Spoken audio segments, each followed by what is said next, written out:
4 years before, many of Paris's richest and most privileged residents had begun fleeing the capital.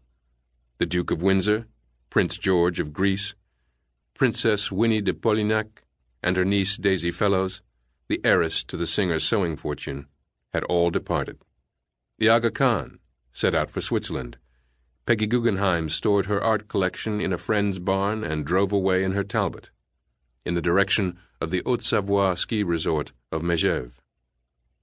Not far behind were a number of writers, painters, and artists who had turned the City of Light into what New York Times art critic Harold Rosenberg called the laboratory of the 20th century. James Joyce left for a village outside Vichy before continuing into Zurich. Gertrude Stein and Alice B. Toklas departed for Culloz, near Annecy. Marc Chagall, Henri Matisse, René Magritte, and Vassily Kandinsky headed south. Vladimir Nabokov secured the last ocean liner to New York. Walter Benjamin hiked across a mountain passageway into Spain, but made it no further than Portbou, where he committed suicide at age 48. The scale of departures from the French capital had accelerated in May 1940 with the Nazi invasion of Belgium, Luxembourg, and the Netherlands.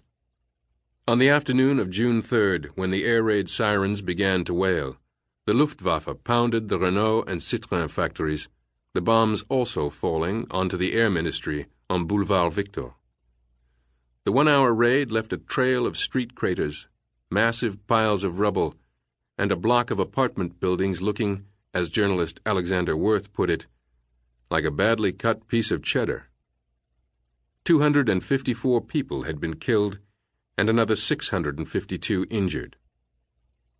As the Nazi Wehrmacht advanced closer to the capital, nearly encircling it from the north, the east, and the west, the exodus soon reached epic proportions. Trains were booked far beyond capacity, forcing many Parisians to leave by motorcar, truck, horse-drawn cart, hearse, or any other contraption. More often, residents fled on foot, pushing selected personal belongings from mattresses to bird cages onto bicycles, motorcycles, prams, wheelbarrows, ox carts, hay wains, coffee vendor carts, virtually anything with wheels. Legions of refugees struggled under the hot summer sun against almost completely blocked roads, under the occasional strafing of the Luftwaffe and, after Mussolini declared war on June 10th, the attacks of Italian planes. Automobiles were abandoned for lack of gasoline. Rumors thrived in the oppressive climate of heat and hunger, feeding on the painful memories of the First World War and the feelings of uncertainty that swirled around the present crisis. No one knew when or if they would be able to return home. Of France's 40 million people, an estimated 6 to 10 million inhabitants clogged the roads. Paris saw its population fall from nearly 3 million to about 800,000. The mass exodus was replicated in cities all over northern and eastern France, as the population headed south or southwest. The pilot and future author of The Little Prince, Antoine de Saint-Exupéry, peering down from his observation mission on the Tu-33 reconnaissance squadron, thought that the mass movements looked like a boot had scattered an anthill, sending the unfortunate refugees dispersing without panic, without hope, without despair, on the march as if in duty bound.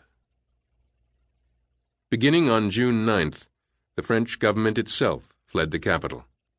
Heading south, first to Orléans, and then to the Château of the Loire, the leaders retreated to Bordeaux. 5 days after their flight, the first German motorcyclists reached Paris, rolling into the Place Voltaire from the northern suburbs of Saint-Denis. By the early afternoon, the Nazi Wehrmacht had staged the first of its daily marches, goose-stepping to drum and fife down an otherwise silent Avenue des Champs-Élysées. There never has been anything like the eerie atmosphere in Paris, Robert Murphy observed from his office at the United States Embassy on the Place de la Concorde. At least 16 people in Paris took their own lives that day. The neurosurgeon and head of the American hospital, Comte Thierry de Martel stuck his arm with a syringe filled with strychnine. Novelist Ernst Weiss, Franz Kafka's friend, swallowed a large amount of barbiturates, but when this overdose failed to have its intended effect, he slashed his wrists, dying 24 hours later. The 64-year-old concierge at the Pasteur Institute, Joseph Meister, shot himself in the head rather than obey the German invaders. He had been the first person cured of rabies by Louis Pasteur. Many Parisians were in shock.